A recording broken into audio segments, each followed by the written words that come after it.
तो चलिए आज बात करते हैं दीपक नाइट्राइट के चौथी तिमाही मतलब Q4 2025 के नतीजों पर।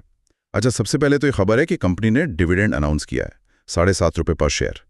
चलिए अब नंबर्स पर आते हैं। सबसे पहले आय मतलब रेवेन्यू। इस तिमाही में ये रहा 2180 करोड़। पिछले साल इसी क्वार्टर में था 2126 करोड़ और पिछली तिमाही Q3 में 1913 करोड़। हाँ, तो मतलब साल दर साल देखें तो करीब 2.5% की बढ़ोतरी है, लेकिन क्वार्टर ऑन क्वार्टर यानी पिछली तिमाही से तुलना करें तो वो करीब 15% का उछाल है। काफी अच्छा है।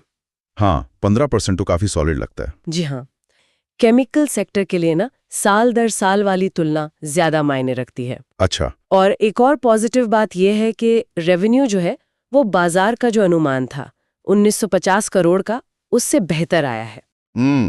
तो अनुमान से बेहतर प्रदर्शन, ये तो अच्छी बात है।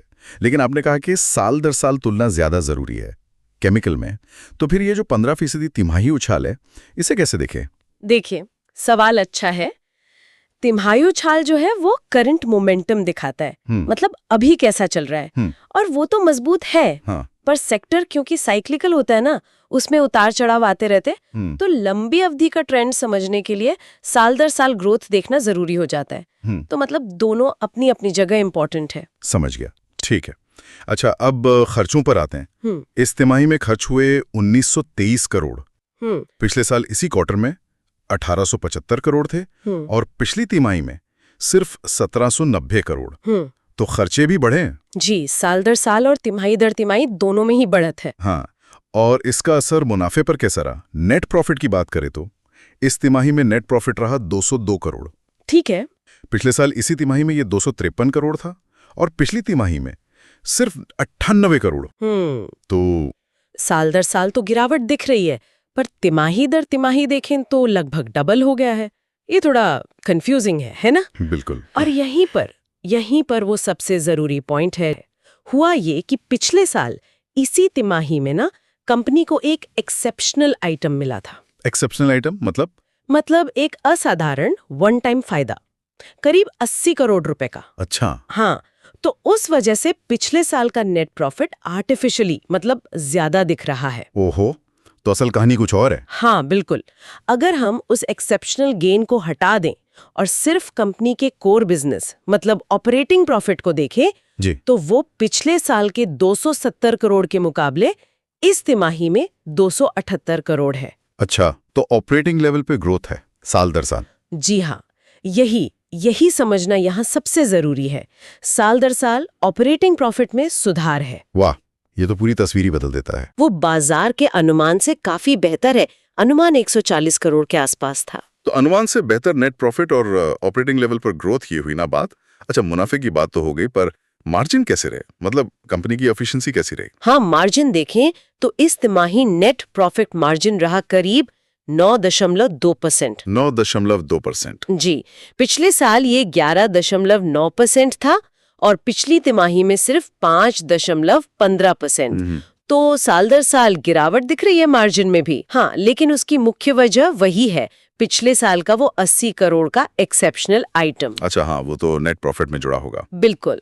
तो अगर हम उसे एडजस्ट करके देखें तो तिमाही दर तिमाही मार्जिन में बहुत अच्छा सुधार है। 5.15% से बढ़कर 9.2% हुआ है और ऑपरेटिंग लेवल पर भी आंकड़े ठीक दिख रहे हैं। सही है। मतलब वो एक्सेप्शनल आइटम समझना बहुत जरूरी था। ठीक है, आखिर में एक नजर ईपीएस पर भी डाल लेते हैं। प्रति शेयर आए वो इस तिमाही 14 रुपए 84 पैसे रही। पिछले साल थी 18 रुपए 61 पैसे और पिछली तिमाही में 7 रुपए 19 पैसे। जी, तो ये भी बिल्कुल नेट प्रॉफिट के पैटर्न को ही फॉलो कर रहा है। साल दर साल कम, पर तिमाही दर तिमाही 2 गुने से भी ज्यादा। बिल्कुल। तो कुल मिलाकर क्या कहेंगे, अगर हम पिछले साल के उस बड़े वन टाइम गेन को दिमाग में रखें तो दीपक नाइट्राइट का Q4 नतीजे कैसे लगते हैं? देखिए, उस एडजस्टमेंट के बाद तो नतीजे काफी सकारात्मक नजर आते हैं असल में। हाँ, मुझे भी ऐसे ही लग रहा है। रेवेन्यू बढ़ा है, ऑपरेटिंग प्रॉफिट में साल दर साल ग्रोथ है और सारे आंकड़े बाजार के अनुमानों से भी बेहतर है। सही। तो अब यह सोचने वाली बात यह है, जैसे भी इशारा कर रहा है कि केमिकल सेक्टर में तो उतार चढ़ाव होते रहते हैं ना। हाँ, वो तो है। और पिछले साल के हाई बेस एक्सेप्शनल आइटम की वजह से मार्जिन पर दबाव दिखता है। तो ऐसे में इस तिमाही जो ये ऑपरेटिंग सुधार दिखा है, इसके पीछे कौन से फंडामेंटल फैक्टर्स हैं? मतलब क्या चीज चली इनके लिए? हाँ, क्या कोई खास प्रोडक्ट सेगमेंट अच्छा कर रहा है, या इन्होंने कॉस्ट कटिंग की है, या कच्चे माल की कीमतें इनके फेवर में गई हैं? इन पहलुओं पर आगे नजर रखना काफी इंटरेस्टिंग होगा। बिल्कुल, ये समझना जरूरी होगा कि ये सुधार टिकाऊ है या नहीं। Thanks Alina and Gautam for your information. अगर आपको हमारे एक्सपर्ट की एडवाइस सही लगी तो वीडियो को लाइक एंड शेयर कर दीजिए, साथ ही साथ चैनल को दोस्तों सब्सक्राइब